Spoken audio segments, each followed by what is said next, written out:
Losers inspire. Welcome back to another Wisdom Wednesday discussion. As always, I am your guide, generating, uplifting, inspiring, developing, and empowering you to live inspired every day, forever, because that's life. Today, week 3 in January of our monthly theme of empowerment through new beginnings. This week, we talk about building that inner authority because here life is inside out. So we want to build this inner authority. So we express self-trust, we express discipline, and we express inner leadership, creating this experience for us. The life principle for this week is that inner authority is not a title. It's not something that you claim. It's the throne which you sit on. You build this from within. So it's not something that you can go get outside. That's why it's not a title that you claim, you put it on, you say, ha ha. No. A lot of times this isn't even going to be seen. And we live in an existence where we want to see everything in order to believe it. This is felt. You feel this. Other people will feel that. So inner authority is not a title. It is something that you claim because you've built it from within. Once you establish that, it's unshakable, unbreakable. You built it. Right now, we are not building our lives. We are accessing this. So we don't have the ownership. So we're not able to self-govern. And then it's hard for us to express discipline. Well, when we establish this, discipline just flows because we have established that self-respect. And through that, and from that, we begin to express that leadership, which always begins with courage. And I keep saying express because here we express and experience our actions, our words, our life is an expression. And that expression creates our experience. So we're not here to just talk about it. We're here to understand, implement, and then express. And so the focus is about establishing self-trust within us, establishing responsibility, establishing self-leadership, not as just something that we do here and there, but as the foundation of our empowered life. Like this life is what it is because we have self-trust. We are accountable and responsible, and therefore we are leaders. Because to be a true leader, I'll put it like this. If we're not leading ourselves, why should we be expected or even allowed to assume leadership over anything else? That should be a prerequisite that you are capable of self-leadership, self-governance. Because if you're not able to do that, that means you're expecting from others something you cannot give to yourself. Oh, well, not everybody's capable, then everybody shouldn't be a leader then. The time is up for this. Making excuses for why these people are able to get access to things they should have never been given access to. We are in a situation now, not just in this country, but across the world, where we're questioning the leaders because we made excuses why they were able to get in a position that they were in. Oh, well, no. Because if you give somebody power who is not able to wield that, we see it is abused. And then you start making the excuse saying that the power is the problem. The power ain't the problem. You never look around your home and say, you see, the problem is electricity. Yep, there's too much power here. No, these outlets, everything runs off a different wattage. Everything gets the proper power that it needs. But if something isn't capable of that, it can abuse that power. You can be hurt with that power. And we're seeing this a lot, not just in the government, but on the individual level. We lack this ability and it causes malfunctions in our daily life. So we want to establish that self-trust, that responsibility, and that self-leadership as the foundation. Okay? So we must then affirm. So let us affirm. My discipline is rooted in self-respect and trust. My discipline is rooted in self-respect and trust. And as we have this conversation today, we're going to talk about discipline because this is another one of those areas that is often misrepresented, misunderstood. So we're going to get in that discipline and what that is. We want to affirm that our discipline is rooted in self-respect and trust. And the intention for that is so that we begin to reframe. A lot of pretty much all of this is about renewal. We have an old understanding, and before it can become something new in this area that we're in, we have to begin to reframe, reorganize, recommit, reaffirm. We're redoing, we're reanalyzing. Not all of that is going to be able to come with us. And so this is that time that we are even calibrating so we know what to leave. We have the wisdom to know what to leave and what to take with us. So our intent is to reframe. And what we want to reframe is this idea or concept of discipline as an act of alignment and self-respect. Not discipline as something that is rigid and you have to be so strict about it and you're not disciplined enough. No, no, no. We are reframing discipline as that which is an act of alignment and self-respect. So my expression of discipline comes from my alignment and my self-respect and trust within myself. And this allows us to develop a loving structure. Why? Because most of us is wondering what love is, where is the love, does it even exist? Because our structures aren't built off of that. It's not the love for somebody else, but starting internally, right? There has to be a love, appreciation, respect, and a trust for oneself. Otherwise, you fooling yourself. There's nothing outside of that. If it don't start within yourself, it don't really exist. That's a false reality. You think that you love the person you with because I would give my life for them. That ain't love. Say, I hate to say this, I don't even hate to say it anymore. I hate that we don't understand that. I hate that we're expressing this commitment to the world, but not committing to ourselves. Because we were told against this. We've been warned about this multiple times. We actually have been told and shown what we need to do. Yet, because it ain't easy, we don't do it. See, it's easier to give that love to somebody else. That ain't hard to profess your love for somebody else, to commit to something else. Matter of fact, you came in this world basically with that understanding ingrained in us as a kid that, oh, nope, nope, you must give everything and you're all to yourself, all to someone else. So that's easy. What's hard is when we start to say, wait, loving myself. What do you mean? Trust myself. This is where I have the greatest pushback. Everybody swears they know it. No, you're not supposed to do this, and no, you're not supposed to do that.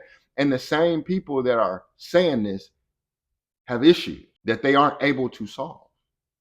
So it always, and I used to be in that same camp, and it always used to make me wonder, how am I so sure of something that I don't know? I haven't experienced that. How am I so sure that that thing don't work? How am I so sure that that's the truth or that they're lying? Unless I'm willing to test that out myself, unless I'm willing to experience that, I really don't know.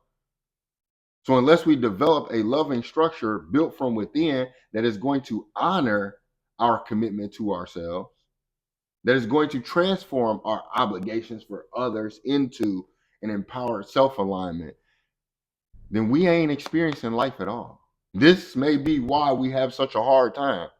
Why so many of us want to just give up on this shit, because it don't make no sense. I've been doing everything that everybody has told me to do, and still I get these results. Yes, because we're doing everything somebody else told us to do, and we never question, why did that person tell me to do that? Because it benefited them. And we have just accepted this as the way that it is. So we're playing a game that benefits other people, and we're saying, well, I ain't got no choice. Don't play the game. Start a new game. Like this idea that we have no choice is ridiculous. We do have a choice. We just are not expressing that. And we talked about this last week. So this week, this is why we're building inner authority, because we need to build the authority within ourselves to then trust ourselves enough to know what to do and what not to do, to express this discipline so we keep ourselves on the right track, to be able to lead ourselves. Because if I can't lead myself, guess what? I'm looking for someone to do it. Can you lead me? Can you show me where? This is why we keep going after gurus and all these teachers and all these freaking experts that ain't did nothing. Your guru has more issues than you do. The experts really don't know all those degrees, and yet 6 is what separates you from them. Yet we swear that they are just all knowing and all encompassing and they're better than me because of all. And it's not true. We got people telling us and advising us, and then you look and it's like they're not doing this for themselves. That should be not even, that red flag should be the size of the United States of America, the flag of the United States of America. That's how big that red flag should be. Wait. You want me to do something that you're not doing? Why am I taking your advice? Why are we taking advice from people who can tell us what to do but not show us? It's good to listen, but we are actually following behind people who have never experienced the things that they're telling us to do. They get on here and they say, "Do you want to get rich?" And they ain't even experienced that. Do you want to be successful? They're telling you why you're incapable and what you need and how AI is this and this is that and we're believing it. And ain't none of them ever did it. They're doing it so you click on their link and pay them, and then they can pretend that they're some type of expert. Meanwhile, you have life experience, yet you don't trust yourself enough to utilize it. Oh, no, I don't know anything. Oh, well, not me. Oh, I'm not going to trust myself. I keep going against myself every single day to the point where now I just listen to other people. Well, son said that, and that's the issue. We want to say what someone else said because we don't believe what is being said to us internally, what spirit is saying to us. We don't trust ourselves. So we keep going against that which is here to lead us. We can't tap in. This is why we want to tap out and want to give up. So the outcome from our discipline being rooted in this self-respect and trust, the outcome from us building this inner authority is that we're going to have greater confidence. Who does that not benefit? Who doesn't need greater confidence? We're not talking about ego. Ego itself before there is experience. We're talking about confidence needed to go and experience. Because some of us be right there and we just not confident enough to do it. To run, honey, and take a chance. To step out there, we not confident enough. So we sit back and I don't know, and I don't know ourselves into oblivion. And so we need greater confidence. That greater confidence is going to allow us to experience greater consistency. The greater consistency is going to create this decisiveness within ourselves. But that decisiveness is one that comes from peace, from calm, clarity. Decisions like this, not hey, you gotta stop. No, we make decisions like it doesn't. We are calm, at peace, and because of this, we begin to have a renewed relationship within ourselves. But more importantly, we begin to have a renewed, compassionate relationship with ourselves and with discipline. Right now, it's like God, that's not discipline. Discipline is, we think of it as like we must put ourselves in this cell and confine ourselves and not do nothing. None of this. Discipline equals no.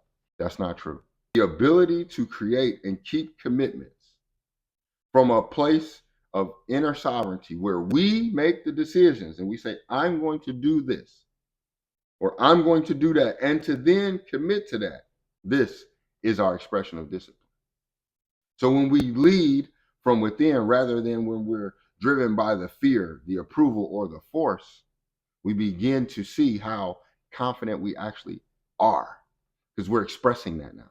We begin to see our consistency. We begin to express a calm decisiveness about our life to say, I know what decisions to make.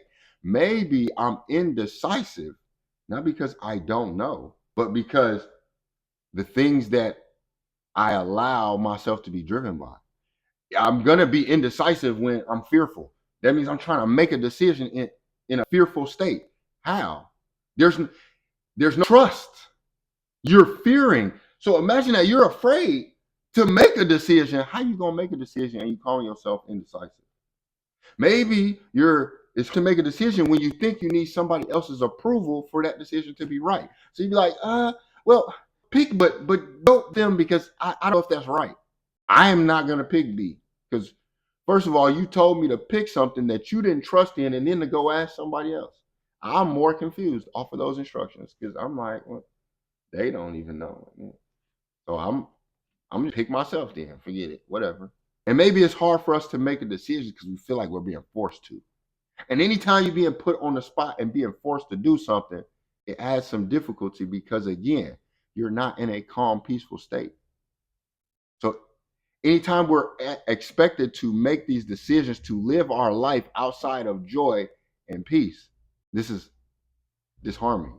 This is what we see and experience. So by us telling ourselves, well, I'm this, and it's like naturally that environment. If you recognize what is causing you to do that, then you just remove those things. Or you start to recognize that when I'm not around that, actually, I don't have those issues. It's going to be hard to do that until we start to build that inner authority within ourselves because we're not going to want to remove ourselves from those spaces, places, those people that may be affecting us so that we can see that. So we open up by understanding, talking about, diving deeper into this authority because authority begins within. Otherwise, you're without. And as always, we're going to start with a guiding question. So the guiding question that I have for you today is, where in your life does discipline still feel like a harsh taskmaster cracking that whip? You better get that done. And you didn't get that done. Where in your life does discipline feel like this rather than discipline being a wise, sovereign leader within you that is guiding you? Hey, you can do that. Okay, we can go over there. Oh, no, let's not do that. So where within us does this discipline feel like this taskmaster is just cracking that whip, telling us to do this, this, and that, versus it being that sovereign, calm, wise leader within us that is helping us build this kingdom of self-trust through our kept promises. The promises you keep or don't is what leads us to wherever we end up. If we kept those promises, 9 times out of 10, we end up where we said we wanted to go. We didn't keep those promises, end up on the opposite side of where we wanted to be. So last week, we talked about clearing out the old. Last week, we cleared the old. And this week, we begin to build the foundation for our new inner kingdom in this new year. I want you to begin to realize this power that we all seek, the true power that we all seek, whether that's really the power over our life. But this true power, as we alluded to in the beginning, is not seized. You don't go take it from other people, places, or things. It's constructed within you and is done daily, brick by brick, step by step. It don't all happen at one time. So each step that we take each day is what builds towards that. So every time we decide to make even a small commitment to ourselves, say, I am going to drink water for 30 days. Every time you keep that promise, you lay another brick and another. And this is builds your inner authority because you said, I'm going to do a thing. Then you committed to it. And because you committed to it after that 30 days, how did you feel? You celebrated. I did this thing for 30 days. I told myself I was going to do it. I committed to it. I did it. It don't matter if nobody else around you supported you. It don't matter if nobody else around you acknowledged Nobody can take that feeling of accomplishment away from you. You did that. Nobody gave that to you. You did that. See, it's different when we're at work and the manager, the boss comes up to you and he says, "Hey, I need this done in 30 days." You're like, "Dang it." Still feel accomplished like I did in 30 days. But that came outside of yourself. That came from somebody else. That's work.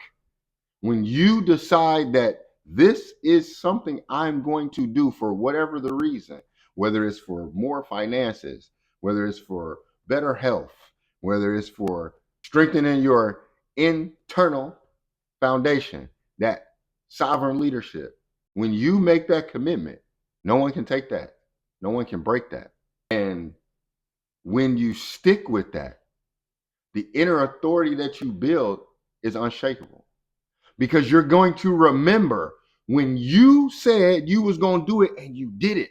So the next time you say you're going to do something, guess what? You're going to make sure that I do it. However, on the flip side of that, if you keep saying, I'm going to do this thing and you don't do it, your inner authority gets weaker. 10 years ago, roughly 10 years ago, more than 10 years ago, 39, 10 years ago, I was 29. So let's say 15 years ago, good gracious, that's a long time. But I used to do music. I still do music. This isn't something that ever goes away. All right. I write poetry and I love music. And I used to produce as well. And I would always make a song, get excited, let people hear it. First mistake. And then I'd be like, I'm going to do this. And then their response or lack thereof would make me go, well, maybe I did it. Maybe I won't. Then I wouldn't do it. And I kept saying these things that I would do, whether it pertained to music or working out or eating right. I would say, I'm going to do this thing. Then I didn't do it. And I would always look back and say, damn, if I would have did that, if I would have just did what I said, right now I would be over here, over there, and not over here. If I would have just worked out for that last 3 months, man, you know where I'd be right now. If I was just committed to saving, stacking my finances, you know where I'd be right now. But I didn't. And my inner authority was weak. So the moment that I would say something, you know what? You ain't gonna do it. I'd be like, yeah, I'm about to go. No, you ain't. You're not gonna do that. And then it's like, yeah, you know what? Right. Let's just go over here and let's go have a drink. Let's go smoke. Let's go to sleep. Let's go do something other than the thing that we said we were gonna do. Why? Because I lacked an inner authority, because I wasn't committing to myself. Now, because I was such a lover of people and I was a people pleaser, I was so committed to other people that when I wasn't able to show up for myself, I said, I'm going to do this thing. No, you're not. You're right. I'm not going to do this thing. If I got a call from them, hey, do this thing for me, I would throw everything I was doing for me away. Put this out here. And I would just do everything for them. And I would be so excited. I would give my full energy. I would do my best. And then they just be like, thank you. Or cool. And it'd be like, what? You never received your just compensation. Because the reason why I was doing for everybody else is because I thought that would build my inner authority. That if you keep getting compliments from other people, then you feel good about yourself. But if you don't get those compliments from other people, how do you feel about yourself? So they had too much power. I didn't have enough. I didn't have any. And to flip that, little did I know, I had to start committing to myself. So I had to start saying, all right, I'm going to do this thing, and then committing to it. And then the first time I did something that I said I was going to do, I said, I'm going to do this thing. And then I committed to it. The elation, the excitement I felt from that. They talk about dopamine effects. I wanted to be high off that every day. So I wanted to figure out how can I recreate that? How can I continue this? How can I do more of this? Like, I like the fact that I said I'm going to do it, and then I did it, and it was done. And I created this thing. Oh, I have proof now. I have something tangible now. I brought something to life. Many of us mistake authority as something external, outside of ourselves. So we seek authority through the titles that we have, whether it's at our job or titles we put on ourselves. I'm an entrepreneur. I'm a CEO. I'm a founder. Yes. It feels so we make ourselves feel important. We look for approval for others. I told you when they was like, "Oh my God, son, you're so great." I said, "I'm great." But if they didn't say it, I said, "I must not be great because I ain't heard nobody say any compliments to me." And then if they compliment somebody else, I'm offended. It's like, why compliment? I ain't getting no compliments. And then we start to seek permission. Is it okay for me to do this? Can I say that? Can I live my life this way? I was really wondering if it was okay for me to live inspired every day forever.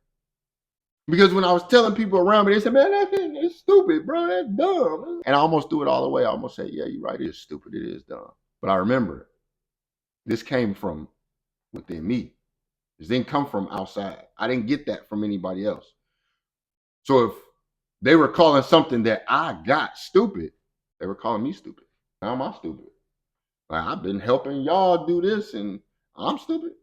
Why is nobody believing in me? Like, what's wrong with me? Oh, I thought that I was stupid. I didn't believe in me. So all they were doing is reflecting back the way I felt about myself, but I just didn't admit it to anyone. And so I had to establish true authority, which came from within myself. It was internal. It is that ability to trust yourself and stand by your choices no matter what. So everybody around me that was laughing at me, and I wanted to help people. This is back 2015, 2016. I'm telling people about Bitcoin, trying to help them get wallets established. It's like, I'm telling you, it's going to be the future. I'm like, hey, what we need to do is get ourselves right. Like, we need to get ourselves emotionally under control and have some stability. We need to start working internally. Everybody, man. It was broke talk. You're broke. Shut up. Everybody else was getting money and doing what they was all they knew more. They knew better. So what I had to do was go within myself. That's where the answers were coming from anyway. Every time I would ask outside of myself, nobody knew. Then I'd go sit and, huh? Look at, oh snap. Here it comes. Bang, bang, bang. I had to recognize where I was looking externally. Had to establish that authority internally. And then I saw where that inner authority, as I began to establish that, it removed the need to explain, let alone over explain to anybody. I don't even care. I don't even want to tell y'all about anything I'm doing anymore. Before I wanted to tell you before I even did it, oh, I got this great idea. Or while I'm doing it, I couldn't wait to tell you. Now it don't even matter. I'm not even trying to over explain it. You don't get it, then you ain't got it. Okay. I didn't need to defend myself. But wait, listen, this is what I'm really trying to say. And what I mean, no, cool, great. You was offended, then you got offended. I ain't even gonna fight with you. I'm not gonna argue with you. You got it. And I damn sure wasn't seeking no validation no more. Yet all of being new, I ain't gonna I was uncomfortable. I'm like, yo, I'm not like, I felt like I needed to over explain. I felt like I needed to defend. I felt like I needed to seek validation because I had always done it. So when I stopped doing it, it felt weird. It's like, am I supposed to be apologizing right here? Like, I'm supposed to be defending myself. I'm supposed to be seeking value. It was like, no, I was moving to the beat of a different drum. And that drum was beating internally, that heart space. So let this mark the shift, right? This year, this month, this discussion, this marks the shift from starting again. We ain't starting over. Start over where? No, we standing firmly. We standing right here, like we say, on business in right here, and we ain't moving.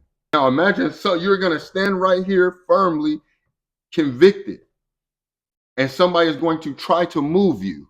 We are standing firm within ourselves in conviction, and somebody is going to try to move you. Now ask yourself, where are they trying to move you and why? If I'm standing firm in this belief, why are you trying to move me? Because we never wanted you to stand firm within your belief. We never wanted you to make that internal connection. We don't want you to establish that. So we're going to do any and everything in our power to get you off of that. You think we want sovereign individuals? You think we want sovereign nations? I just saw a representative from Greenland speak today. And what she said, it this discussion. Me to add this into this discussion, I should say. because we're talking about standing firmly. Like this is who we are. And what she said was, well, if we decide to move to be independent, to be a sovereign nation, we will get invaded the next day because then they won't have to adhere to any of the rules of NATO, blah, blah, blah. What happens? Yet the understanding is this: as long as I am part of this collective, this society, when I have bought into that, I'm protected. This is what we're talking about. We're protected being in society. How are we protected? Because I can look around and see a bunch of people that look like me. We're all doing the same thing, and I feel comfortable in that because I'm not standing out. And to build inner authority, to go within ourselves, that means we're standing out. This is where most people are afraid to stand out, to be authentic. So we would rather be like everybody else than to stand out and be ourselves because then people are going to notice me and then they're going to want to attack you. The Matrix movie was real in the sense of what it showed you. Oh, you're going to stand out. You saw how all the Agent Smiths look alike. That's what we look like when we're tapped into society. When we're not a sovereign nation. And we are not sovereign because we're afraid that once I become sovereign, I'm going to be attacked. And I'm not here to say you are, but that's what you're going to be attacked for, being sovereign. Yet you have the greatest defense system ever. We got to begin to stand as individuals if we're going to come together, because that's where our power is in us individually. Then we come together. This is why I keep saying to my community members, to anybody that I speak to, you're a superhero. A superhero has to understand what power it wields. When a superhero don't understand how to wield his power, it's a villain. The villains is always together. The superhero stands alone by himself. And we might come together from time to time, but the superhero 9 times out of 10 is going to stand alone by themselves. Yet when those superheroes come together as a collective who understands their power, they're the greatest force ever. We get the Avengers, we get the Justice League, et cetera, et cetera. That's an example of when you tap in and understand your power and you're able to wield it, and then you and I can come together. That is what makes us more powerful. We're not powerful because we all decided just to basically be just alike. Now we're powering another machine. We're using our energy not for a greater good. And the understanding of being sovereign, the understanding of standing out, you should not fear that. That is actually the thing you should embrace. And as you begin to embrace it, it is the thing that we'll start to mimic. But because we don't see nobody standing out, we just got comfortable fitting in. So you actually got comfortable in an uncomfortable position. And now your life is full of discomfort. And in order to get out of that, you got to go another way. We have to get comfortable in the thing that is fearful to us, standing outside, because we're uncomfortable right now and we're too used to that. We're full of dis-ease and we're too used to that. We think like that's the way it's supposed to be, and it's not. And our authority begins within. So we're standing firm. Yet again, we just talked about how we're all over the place. We're full of dis-ease. We're confused. We lack firm standing.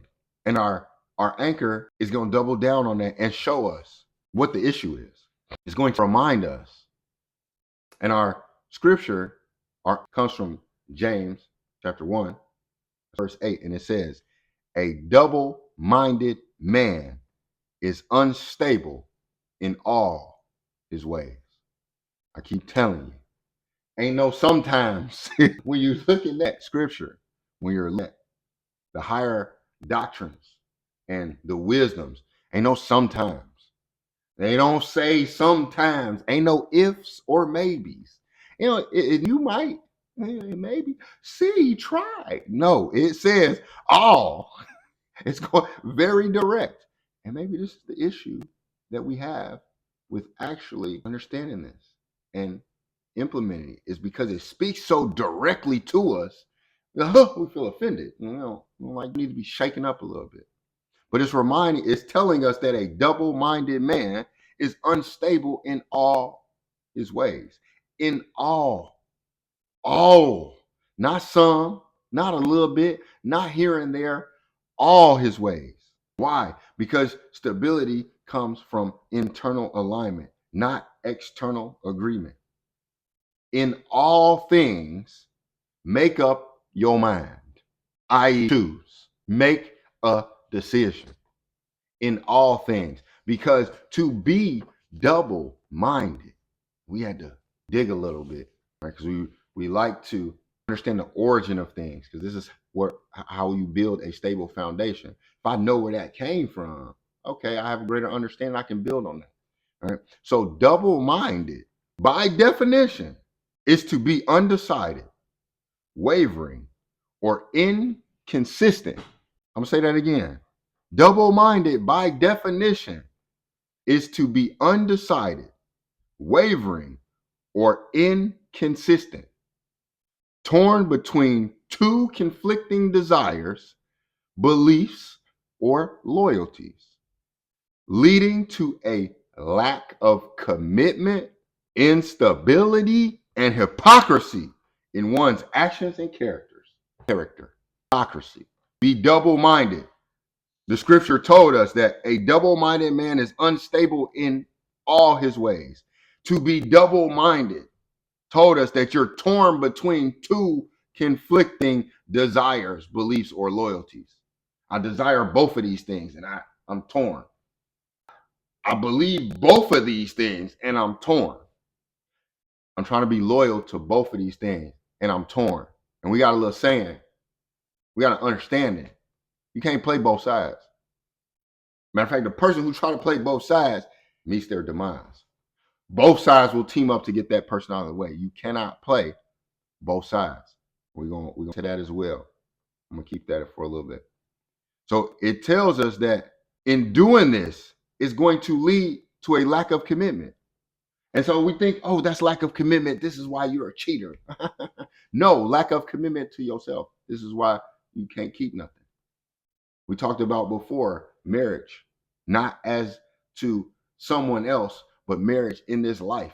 Understanding that that is a commitment that you must be able to have and to hold, or death does you part. And what our issue is, what you have, you can't hold, and what you're holding, you can't have. So death does you part because we are double minded. You was not fully committed, right? So therefore you lack the ability to commit. You're going to be unstable. You're going to suffer from instability. You're a hypocrite in your actions and your character. And if we pay close attention, we can see this. But let's go a little bit deeper into that, because double-minded originates from the Greek word, I'm going to say this, dipsuchos. I probably said that wrong. Dipsuchos. Dipsukos. We'll say it like that. Somebody gonna say it right. Put in the comments, whatever. All right. But this is describing someone with two conflicting souls or minds. So dipsukos is describing someone with two conflicting souls or minds, leading to wavering, indecision, and spiritual instability, right? That word, dipsukos, combines two, the dis, which is two, right? And the psyche, or the soul slash mind. And when we look, when we study, when you actually research our ancestors, those indigenous cultures who really was tapped into this, they always describe this soul mind. They always talked about the heart mind. Like these things understood as like similar, connected. That's why they talk about, again, the psyche being the soul and the mind. It's saying, hey, this is a person describing it with two conflicting souls or two conflicting minds. And then you go to scripture and scripture says double-minded. You're like, wait, what? So to be double-minded is to be conflicted, to be indecisive, to be unstable. And it says that it's like a person being split in half, like a spiritual schizophrenic. So again, we going back and you're saying, I'm indecisive. I can't make decisions. You're double-minded. So we're going to simplify things. We're going to make it direct. Because the problem is we trying to make it indirect. We trying to dodge. That ain't mine. Yes, it's yours. Take accountability. Be responsible. We have to recognize that we have been double-minded. Boy, I was split in half. How do I know? Because I suffered from all of those things. I wasn't able to commit, not just to others, but to myself. I say I want to do this thing and then I don't do it. Why didn't I get done? We'll do it tomorrow. And then tomorrow is tired of you putting on it the responsibilities of today. Tomorrow, like, no, stop telling me, stop putting that on me. Can't I just be? I'm like, dang, you doing all this on me. And in my actions and my character, we was hypocrites. The biggest hypocrite is if I say I'm going to do it and then I don't do it. What's a bigger hypocrite than that? So I had to recognize where I was double-minded. And I had to develop a singular focus. It's all coming through right now. If thine eye be single, thy body shall be filled with light. That wasn't even, I ain't even had that down to talk about that today. But that's coming through because that's in alignment. Double-minded. We're all over the place, singular and focused. But what they tell you, what are we taught by society? Oh, don't be that. We're taught to be double-minded. Matter of fact, they promote it. They reward you for it. The people who we see getting all the accolades and all these things, and we just don't understand why, meet them. This is why they say, don't meet your idols. Your idols become rivals because you start to recognize a lot of these people, these stars, celebrities, people you look up to, are double-minded. But when they present to you on a screen, they look like, oh, this person is, oh, look at him. Wow, meet him. This is 9 times out of 10 where we get let down. I thought this person was like this. And when our loyalty is split, we are split. Spiritual schizophrenia. And we need to stop splitting our loyalty between fear and faith.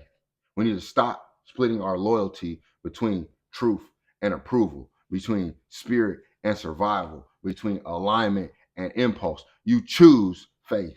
You choose truth. You choose spirit. You choose alignment. Because to be fearful is to look for approval, is to try and live in survival mode, which means we make decisions impulsively. We're double-minded all over the place. We become like a plastic bag in the wind. You ain't got no control. You just go. You don't know where you're going. Wherever the wind blows them, that's where you will go. So a double-minded man is unstable because he is trying to serve dos masters. E-R. 1, 2. I want to trying to serve two masters, and you cannot serve your purpose and your patterns at the same time. We are told in Matthew chapter 6, verse 24, no man, no you, not you, not you, sons. No man should have all that power. No, that ain't what it said. It says no man can serve two masters. No man can. Can we do what? Serve. No man can serve what? Two masters. What? What? I can serve two. How you gonna tell me what I can't do? No man can serve two masters because he will hate the one and love the other, or else he will hold to the one and despise the other. You cannot serve God and, well, you said be in the world, not of the world. You can't be in and of. Be not afraid. Yet we are afraid. So who are we serving? The key to life is to know that discipline is self-respect. And in fact, discipline is self-respect in action. So this is why we admire people who are so disciplined, because what we're really saying is they're expressing self-respect. This person must really love themselves to be that disciplined. And now we're going to unfold this so we can really see not just what discipline is, but we want to be able to align with it. Because a lot of times we can see what we think is discipline. And we're not talking about being disciplined to external things like, oh, he's disciplining himself at work so he can get more things done. No, we're talking about discipline ourselves in life so we can experience our purpose, living inspired every day forever. Again, it says you cannot your purpose and your patterns. We have been serving our patterns and we've gotten so used to this pattern and we passing down patterns to each other. So, son, this is the pattern that you're going to run. And then I start to tell my son these patterns. I start to condition him.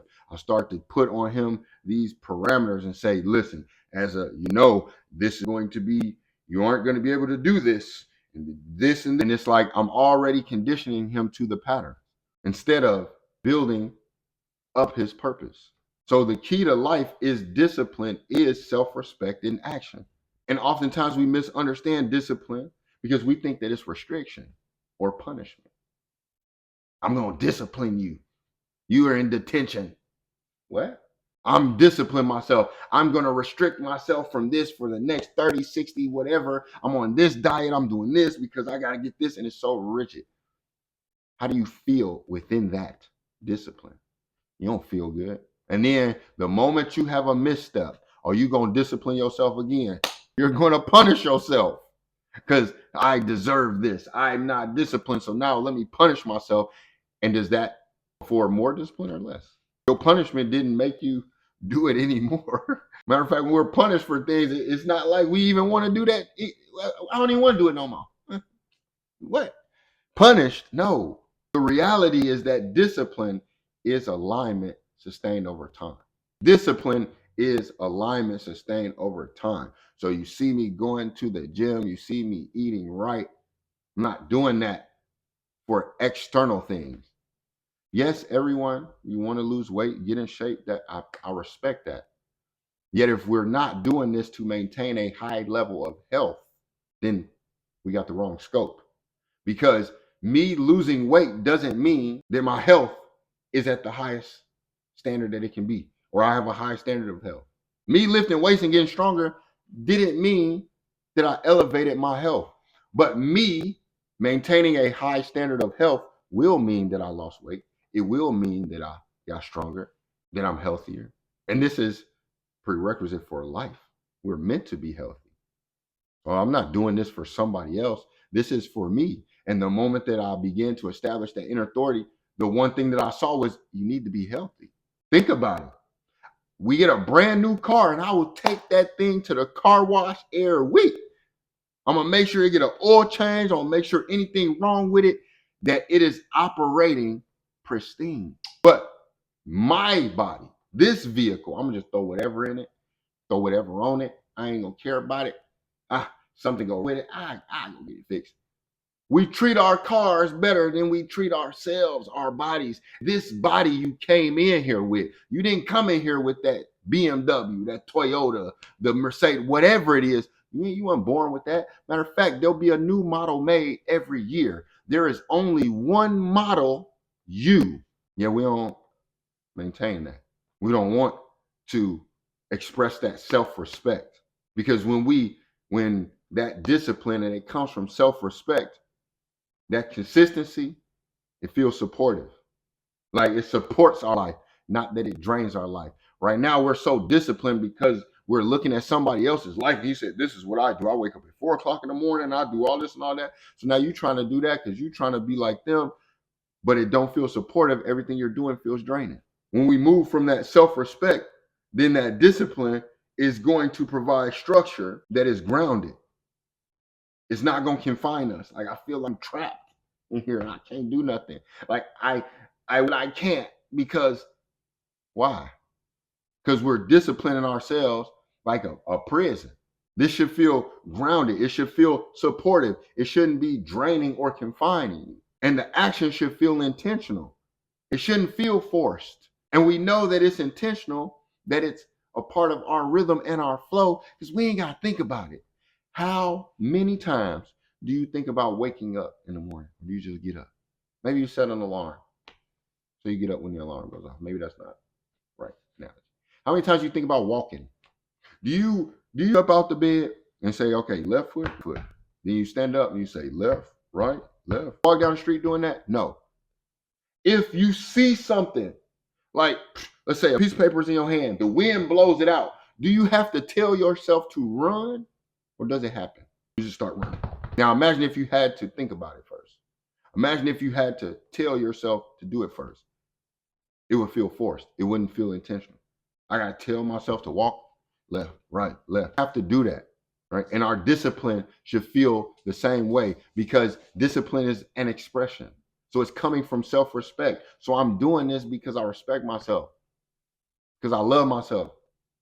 And if you see me and you say, oh, you're not big, you're not strong, it don't affect me because I'm not doing this for your approval. I ain't posting pics so you can be like, oh, no.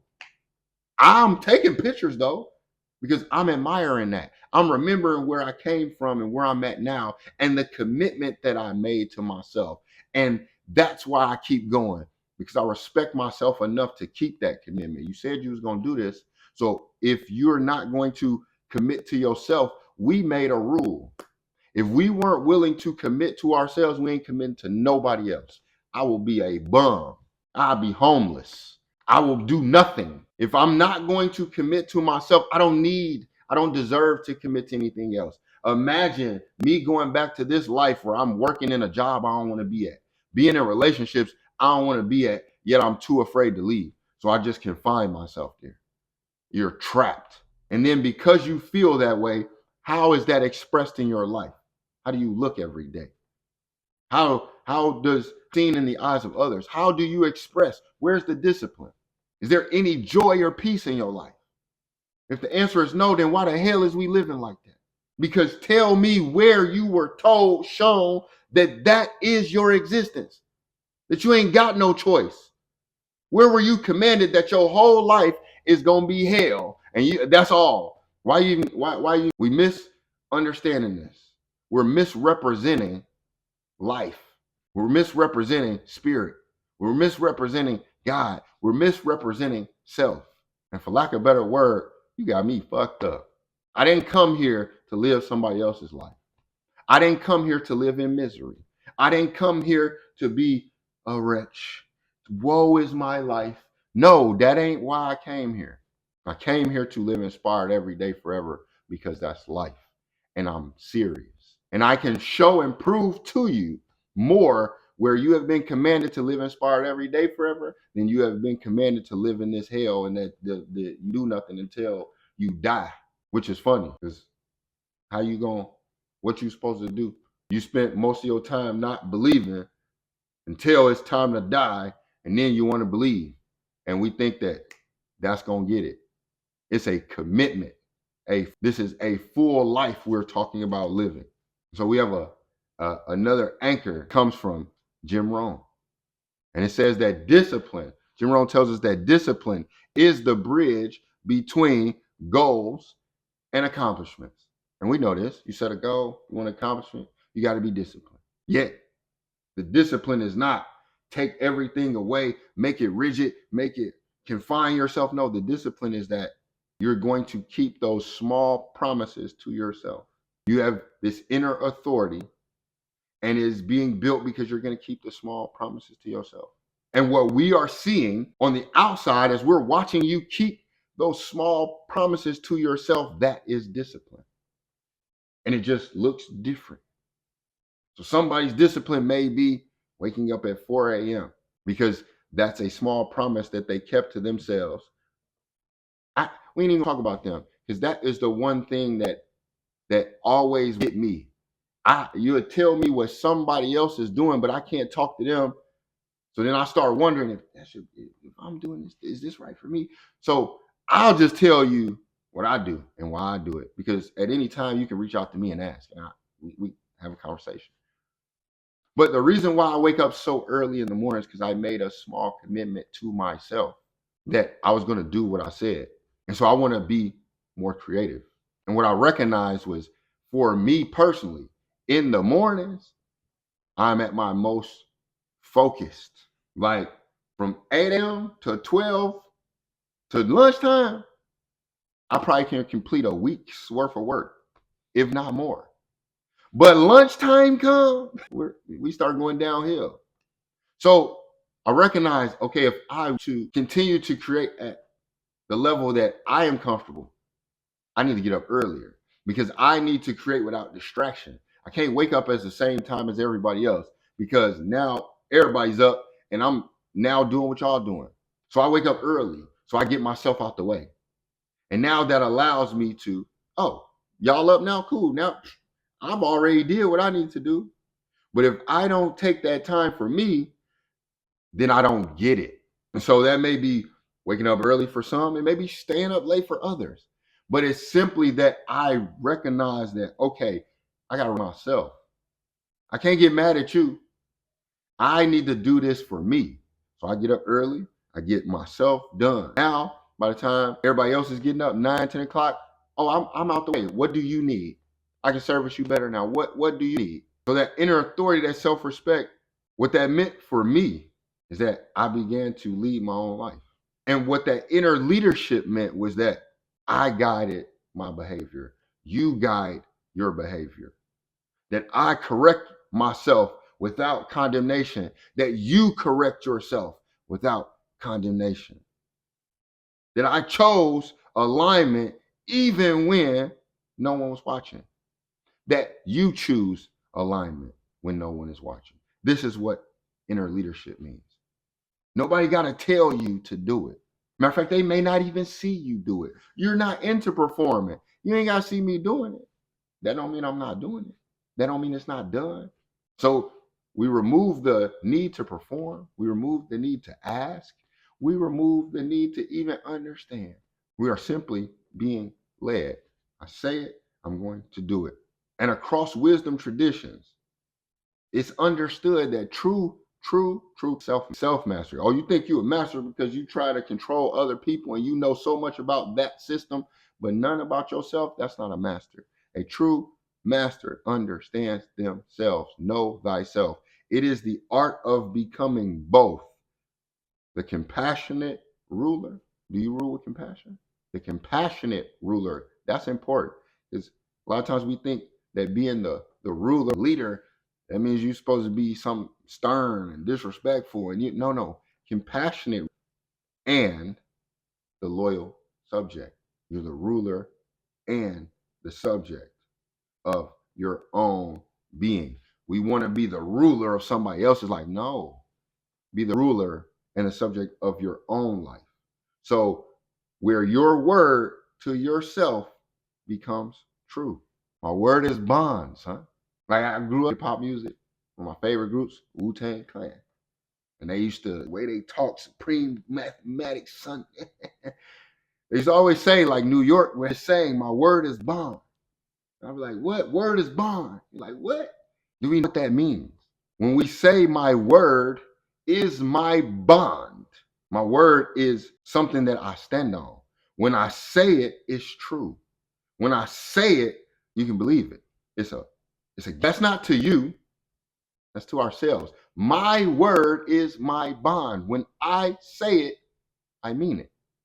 I don't say a thing that I don't mean. So where we have now misconstrued that to be external, to try and get somebody to trust me. No.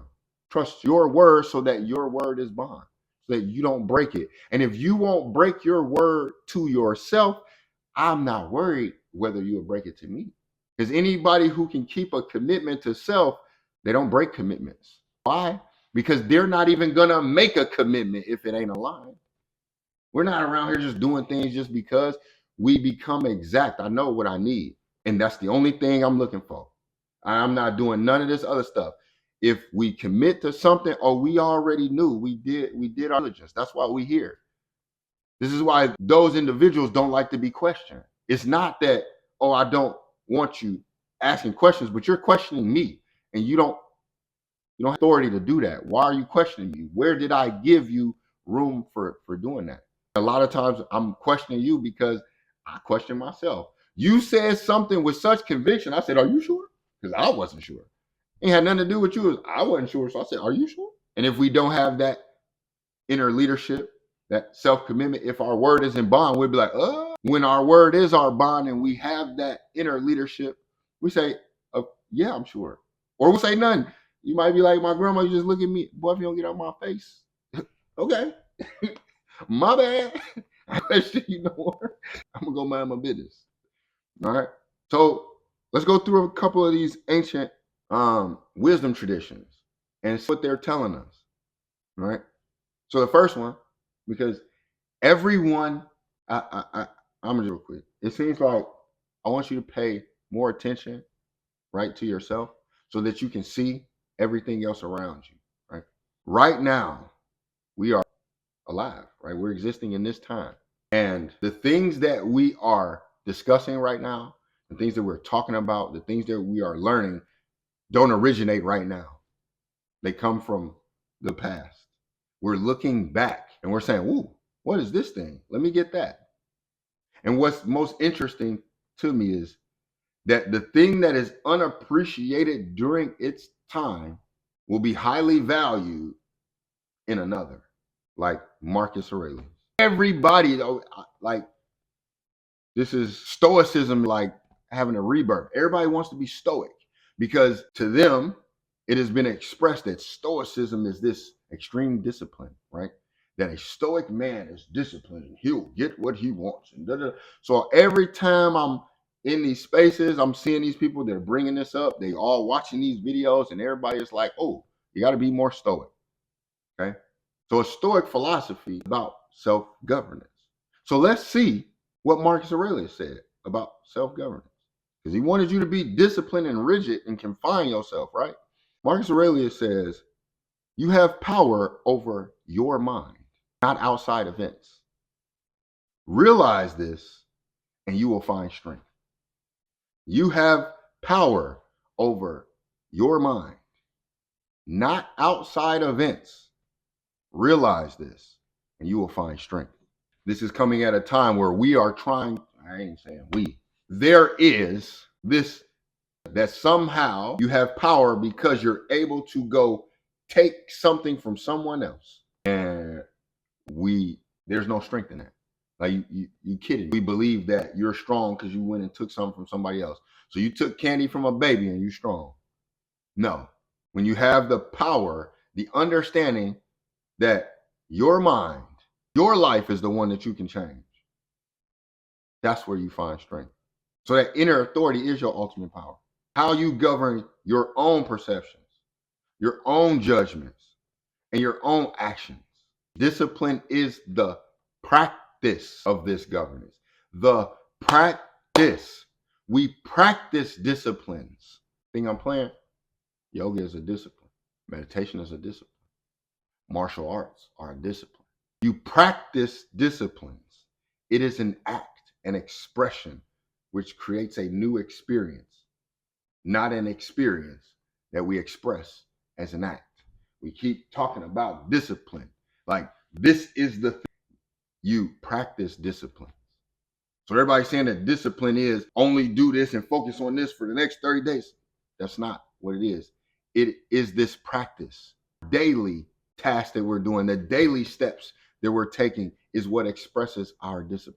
The practice. Practice what you. So we're talking about the discipline of living inspired every day forever. We're practicing that. How do you practice that? You never stop prospering. It requires effort daily. So the daily effort you give shows that you're practicing the discipline of life. In Buddhist teaching, called self-reliance. And the Buddha tells us that we are to be an island unto ourselves, a refuge unto ourselves. Matter of fact, I want to say it like the Buddha is telling us. Be an island unto yourself, a refuge, other refuge. Be an island unto yourself, a refuge. Take no other refuge. It's telling us that the final authority and the safest refuge is within your own being, your own mindful awareness, and your conduct. Discipline then is the refuge we build for ourselves. Life.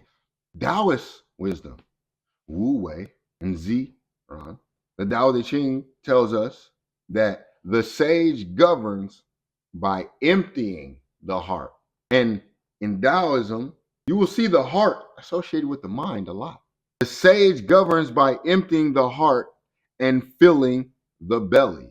The belly in Taoism is associated with instinct. And by weakening the will with ego.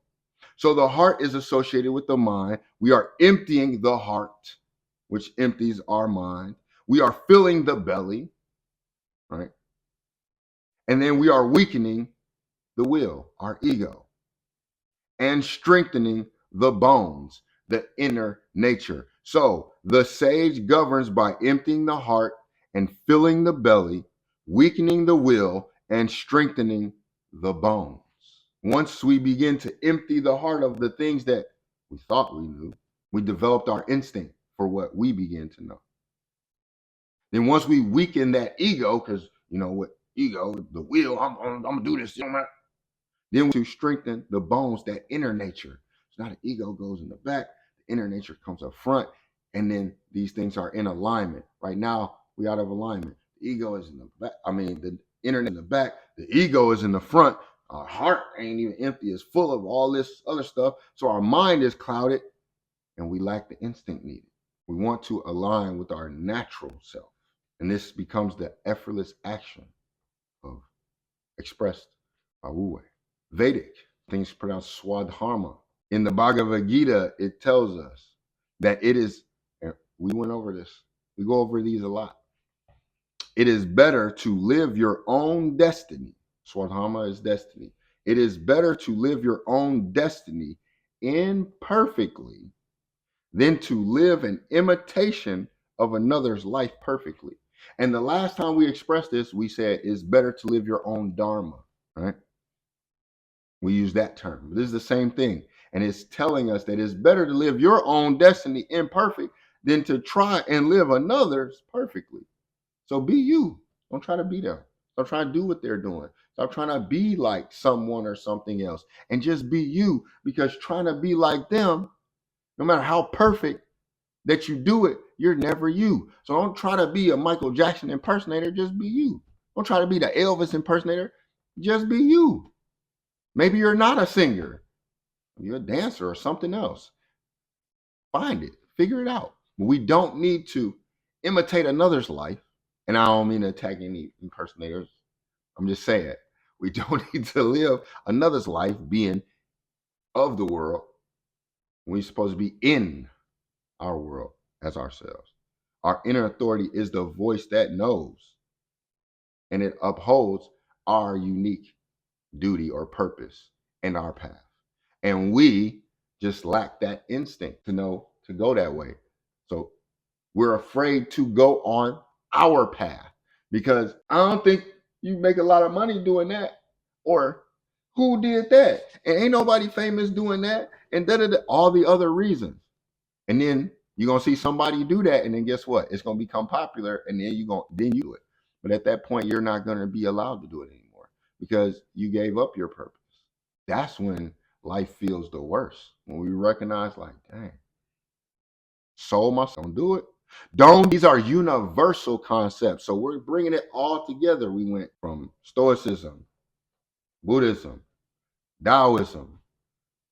We just came from the Vedic concept. Now we're going to bring in scripture from the Bible. So again, we're wrapping it all together because it's all speaking to us. It all speaks to our spirit. And in Romans chapter 12, verse 2, it says, and he and be. Ooh, we just said this. And be not conformed to this world, but be ye transformed by the renewing of your mind. And be not conformed to this world. Don't do it, but be transformed. Wait, what? So don't conform, transform, and be renewed. But what am I going to be renewed by? I don't. By your mind. Who, mine? My mind? Oh, no, my mind. Yep. That's exactly what we do. Because we're not recognizing that the renewing of your mind is the disciplined practice of dismantling all that external propaganda and the programming that you came in here with. And that as we're renewing our mind, we're dismantling that and we're installing our own inner governments. We got to establish a new OS. We need a new operating system. Imagine you got an iPhone, but your operating system is from a BlackBerry. It ain't going to perform the right way. Imagine you didn't even update your phone. Now it's outdated. It's running off old programming. It's causing malfunctions, your glitches. It's freezing. It's lagging. You ain't much different than the device that you use. Because if you're running on that old program, guess what's gonna happen to you? You're gonna have viruses, you're gonna start glitching, you're gonna start lagging, you're gonna get stuck, you're gonna freeze. And just like when that phone does that, you get upset, you're gonna get upset. You're gonna get angry, you're gonna be frustrated.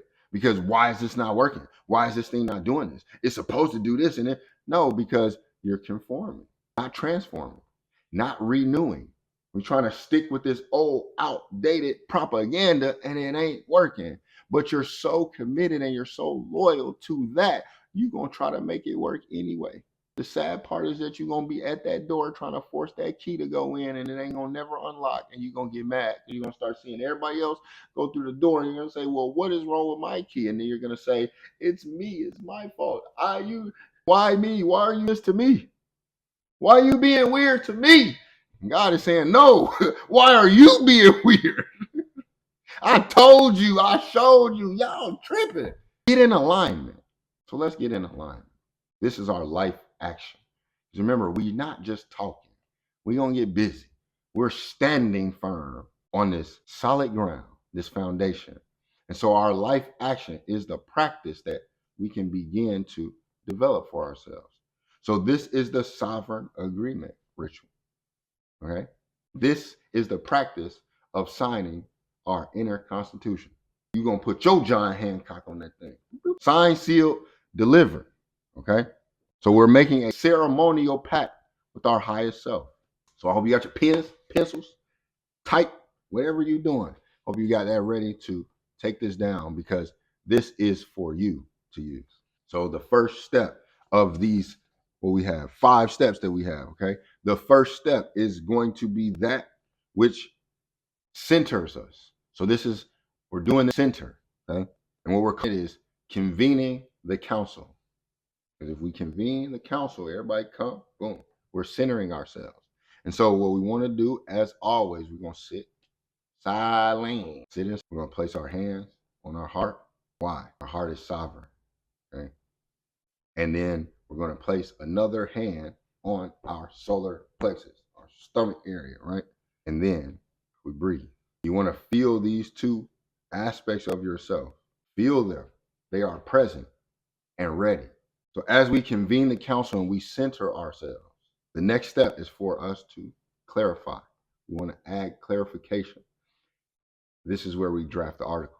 Remember, we're signing our constitution. So if you're visualizing this is taking you through those steps. Okay. We are drafting articles. And so on a piece of paper, I thought I had my piece of paper over here.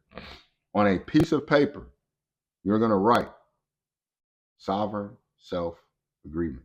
And I always do these things too. So that's what I'm saying about this is we all in this together. These are things that I do. And then I'm like, hey, I think this would be great for others to experience as well. So it's never that we're trying to get you to do something that hasn't been done or verified, but your experience will be different. And that's the beauty of all of this. All right. So you're going to draft the articles. On a piece of paper, you're going to write sovereign self agreement. Okay. And then below that, we're going to put 2 articles. So make sure you got space for Article 1, Article 2. Article 1 is the commitment. So Article 1, the commitment. You're going to put I blank hereby commit to blank. You're just going to choose one small non-negotiable. Don't try to choose something so big that it's overwhelming. Just choose something so small. Small. One small daily, weekly act of self-care. And the reason why I say it's weekly because if you do it every day, it becomes a week. If you do it every week, it becomes a month. So these are the small commitments. A day is a small commitment within a week, within a month. So excuse me. So you just want to take one daily non-negotiable and you're going to determine that. We can't determine that for you. This is your life. Okay. We help you set the parameters and then you do the work. All right. So an example of that could be something that provides self-care, something that goes into your growth, It could be 5-minute walk in the morning or silence in the morning where you normally wake up and go straight to your phone, but this time you're just gonna give yourself 5 minutes of silence. You ain't gonna go grab the phone. Giving yourself that digital detox, right? Something small that you know will benefit you. And Article 2 is going to be called the why. So Article 1 is the commitment. This is I, SOTS, hereby commit to a weekly detox from media. Right? I'm just giving you an example. And Article 2 is going to be the why. And it's going to say this commitment, what I just committed to, a weekly detox is an act of self-respect because it nourishes my value of blank, right? And in that blank, you're going to name your core value, right? What is one of your core values? Is it peace, clarity, health, love, finances? For me, I'll say joy. So this digital detox is an act of self-respect because it nourishes the value of joy. So my value of joy is going to be nourished by this digital detox because that when I'm on there, it take away my joy. So this detox should provide me with joy. Okay. And in the next step is about embodying this. And that's important because that is the missing step for a lot of us. We might understand, we might have identified something, we might have gained the information for it, but then we didn't embody it, right? We're here to embody. We're in a body, acting like we know body. We're here to embody, okay? So this is called sign and seal. Sign, yours. Yeah, you got it. Here, we're going to sign our name with intention. You ever signed your name without intention? If so, don't do that no more. Be intentional. Your word is your bond. So we're going to sign our name with intention. You can take, whether it's just regular water or if you got essential oils, you can take and place a drop of that on your paper, right? Where your signature is, okay? This is, again, doubling down that my word to myself is sacred. So that's like the seal. You're saying, my word to myself is sacred. This is my bond. I'm putting my stamp on it. And if you maybe you got an actual stamp, you can put a stamp on it for real if you want to. These are just examples. Do what feels most right within you. Okay. And then the step after that is going to be integration. So we're going to embody, and integrate. We sign and seal. Now we're going to display the charter. You got to put it up now where you can see it. So we're going to place this agreement where you can see it every day. You can place it on your mirror. You can place it on your door. You can put it in your car. If you got a altar that you create, you can put it on the altar. If you got a mantle, you mantle. If you got an office, you can put it in your office. And just one thing on altars real quick. Because I know a lot of people hear this and they get like, ooh, spooky. So a lot of people get altar, they hear altar and they think like this, whatever you think, all right? But an altar is no different than that same, you go to work, right? And you create that space at your job, that board has got all these different pictures and all those things that you like on it. Same thing. In your house, you got your mom's picture, your grandma's picture, and something sacred in it. That's the same thing. So we just don't call it that. But we do these things, whether we are conscious of it or not. So that place where you pay your respects, this is where we're placing this. You got that collage of you and your kids and your family, put it right there. We're simply saying to display it. This is that accountability. This is where we integrate it because when we see it, it's the reminder every day. All right. And then the last step, that practice. And this practice is honoring the law. Because when you practice that discipline, that is showing the self-respect. When you practice, right, that is an honor. This is why in sports, I know personally for me, we look at people who don't want to practice and it's like, what? You're not honoring the game and you don't honor yourself because the practice is what creates what we see on game day or when it's time. That's the development. And if you're not going to develop yourself, then guess what's going to happen when you try to go out there and perform? So the practice that we talk about when we're honoring the law, we're honoring what we established, that commitment. And that's where we fall through. We say we want to do something, but where's the practice to honor it? That's the ego. We be like, I'm gonna do this thing, but you ain't developed the practice. So that workout when you go to the gym, that's the practice. All right. So now we move to one of our last sections where we contrast. And what we're going to contrast today is control versus authority, because we want to see the difference between external enforcement and that internal covenant that we create within ourselves. So control is forceful behavior. Control happens through fear. Control is pressure or shame. Authority is guiding behavior through clarity, through trust and values. So there is a difference between those who are in leadership or in power and they seek to control, and then those who are in leadership or have power and are in authority.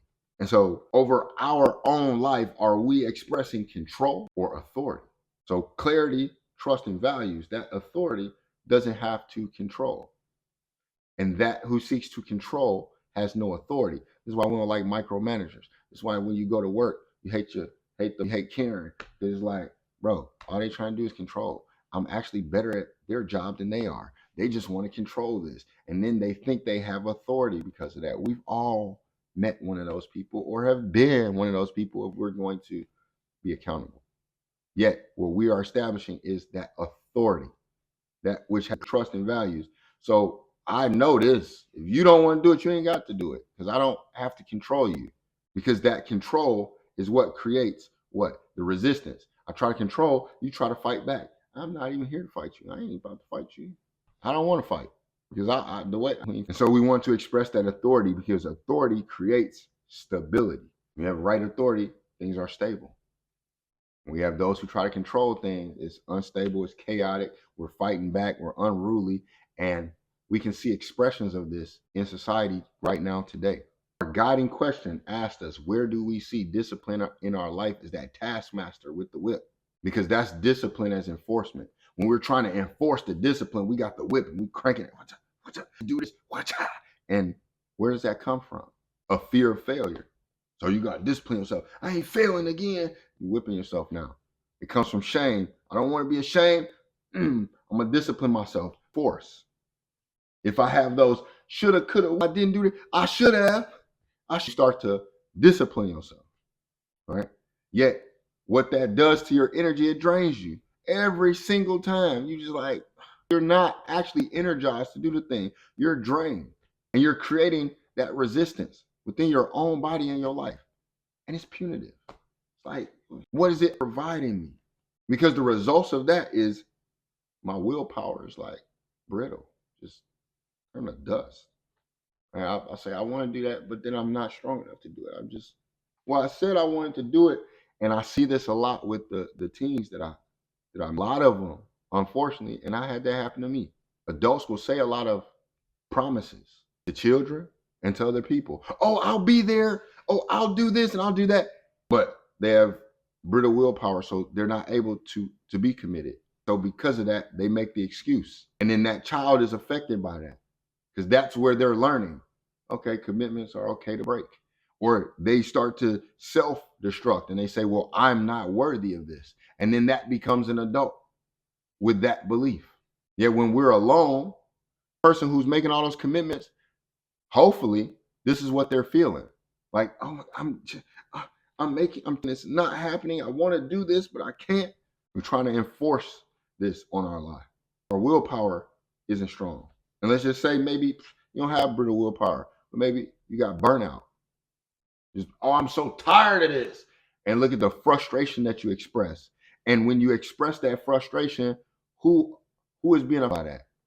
There's a good friend of mine. I was just talking to him the other day, and he was talking about how his frustration caused him to snap on his wife. It's all in the same day. His son, a random person in the street, and a special needs child at the store. Who he said every time we come to the store, he always wipes hair and does this, and it was cool. But today, because he was irritated or it wasn't cool, and he had to let that kid have it and let him know and put him in his place because he thought that that was right. And I said, when he looked at it, he's just like, I don't even know what got into me. But when we start to unpack it, it all dealt with the things he wasn't doing. But then he expressed it to somebody else because I'm frustrated and I'm going through this pain. And maybe I didn't know what to do, so I blamed this person and I took it out on that person. Well, they say hurt people hurt people. It may be true. We don't adhere to that because if hurt people, and also help people, it starts with myself. So if as I begin to build this inner authority, this foundation, I no longer bleed out on somebody else. I'm no longer blaming somebody else for my actions. So then that person doesn't get that negative experience from me. Could this not make our relationships better with each other? Does this not make my experience in my life more fulfilling, more joyous, more peaceful? Because I am able to uh, direct myself. If instead of getting, I said, no, I'm not going to do that. I find a different way because me getting mad and irritated and then expressing that, and then all of a sudden you can't take that back. Whatever that expression looks like, now you regret it. Regret happens because our word is not our bond. Regret happens because we are trying to force some discipline instead of sitting on that throne, establishing this discipline as a covenant, saying that I have self-respect for myself. I'm aligned with my values and I have personal integrity. That's the source. It creates the discipline as a covenant, which means that I'm going to be empowered. I'm going to be honored to do these things. And it's going to create a flow in my life. It's not a distraction. It's not depleting. It actually creates a flow and a rhythm. And now I become more resilient. Those things that used to bog me down or beat me down, they don't do that no more. You can't even get to me. I'm able to sustain my energy levels in ways I couldn't sustain them before. I needed outside stimulants. And one of the most important is I developed this deep self-trust. And when you develop a deep trust within yourself, what do you really think? You have built a deep trust and a connection with your higher self, the higher power, the universe, the most high, God, spirit, whatever it is that you are saying, this is what we're connecting to. So if we are not establishing within ourselves that deep self-trust, then what have we actually built our foundation on? What is it that we trust? If we don't have it internally in ourselves, it must be externally in something else. And as we have seen, we have been commanded over and over again not to be outside, to go in, to build within, so that you will never be without.